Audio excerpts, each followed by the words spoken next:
Hi friends, now we are in the part 3 video of updating drop down in the grid. Okay. So as per this grid is concerned, we have added one drop down. Okay. So that which we have seen in the previous video. Now for this particular drop down, I need to fill the data in the drop down, or to be frank, append the data into the drop down. That we are going to see in the JavaScript. Okay. So I'm going to open the employee grid DDL load API. Okay. So let me check up with the JavaScript. So you should know the name of the function which we have taken from the algorithm. Okay. Now hereafter we should always take the name from the algorithm. That is very, very, very important. Okay. Then main tag name. So main tag name you should be taking from the API. Okay. So let me go back. So when we go into the report section, list of department, let me check with the, so what is the main tag name? LM department listed. Okay. So that is what specified here. Okay. LM department listed. Okay. So that is there. And the path for the API that you are already familiar. The employee DDL, where do you take from? That is again taken from the algorithm. Employee DDL unique value. Okay. Fine. That is done. Now, of course, that's about it.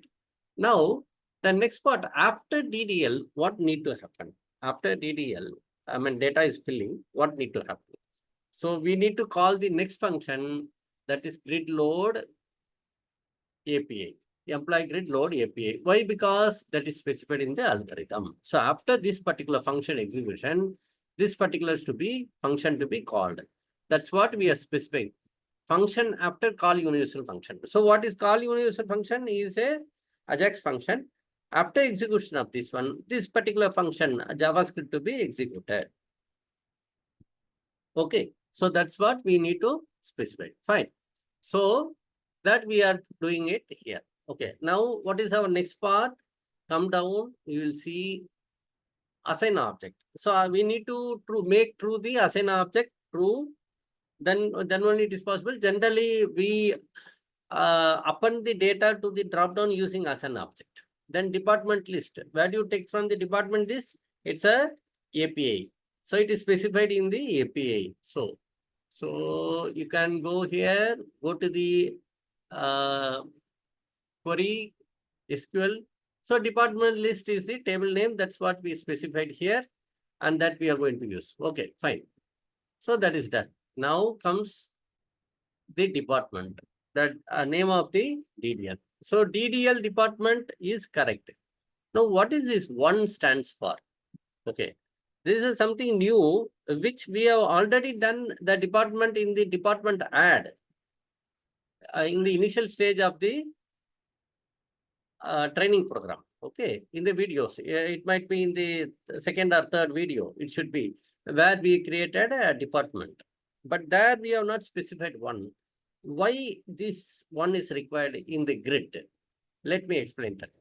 Okay, let it be one. Then add DTL is same, integer is the type of the data type, and department ID, department name, department ID, all are same as those we did in the previous add form of the employee, correct? So these are basic thing which you are already familiar with. Okay. Only thing, the one, where do the one comes from? That's the only new thing that we are witnessing here. Okay. How to check up this one, right? So I'll show you how this works out. Okay. So that you will understand what really happening behind this particular one. Okay. Right. So let me show that one.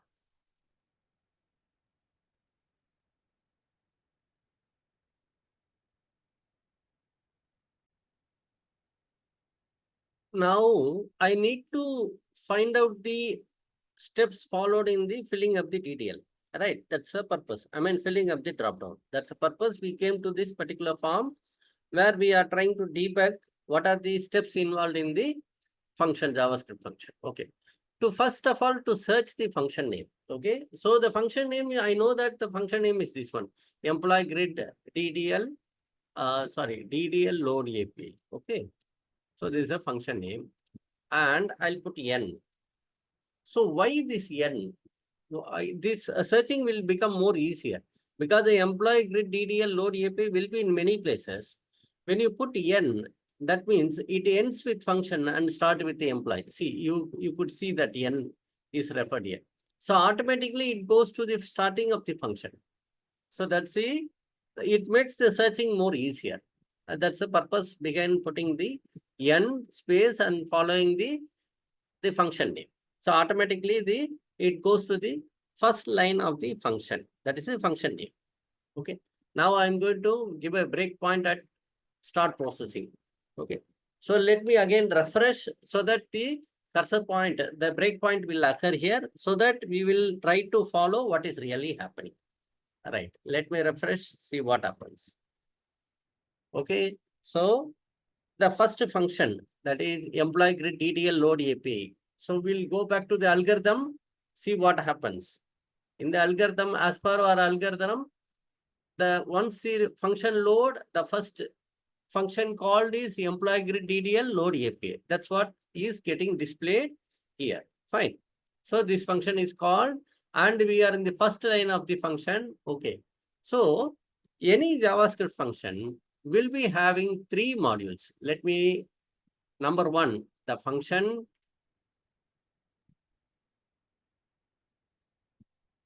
Number two, the employee DDL function. Okay, that is two. And number three, the call universal Ajax function. Three stages of each JavaScript will have these three stages. That is, the first function will have the API part, which we will generally use in the API test to do the testing. This is the API part. Once the API part is start executed, okay, then it goes to this particular JavaScript function. Okay.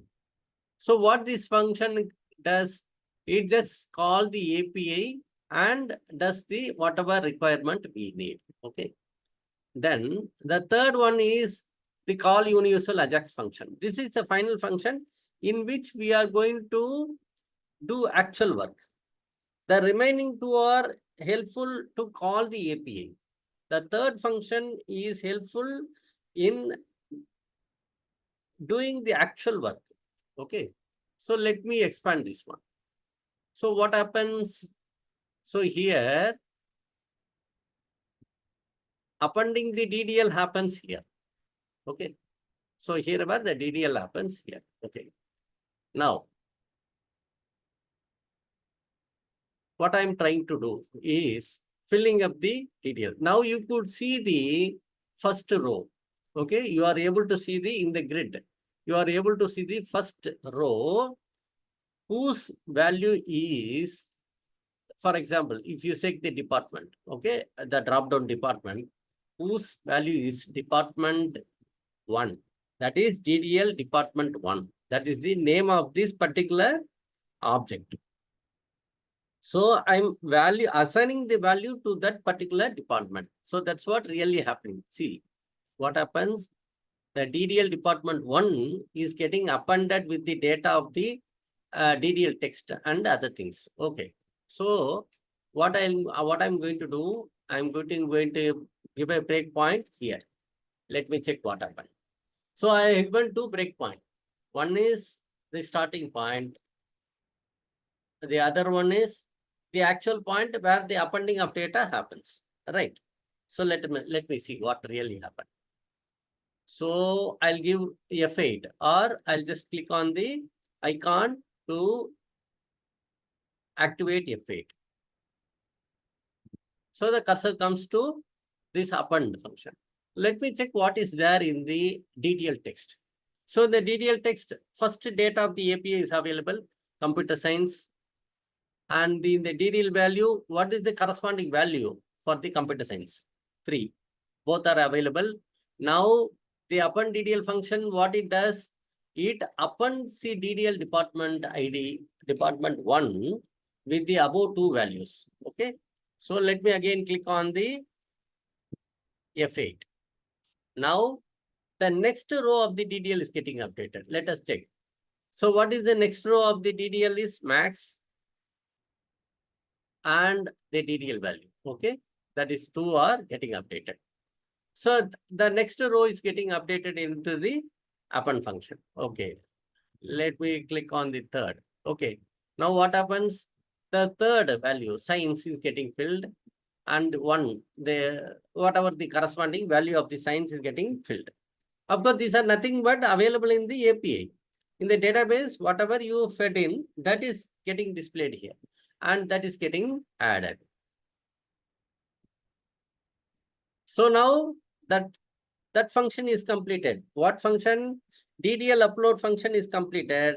Now the function moves to the employee grid load API. So the employee grid load API is the next function. You can check with the algorithm. Yes, in the algorithm, what the next function to be called is the employee grid load API. That is getting activated here. You are getting it.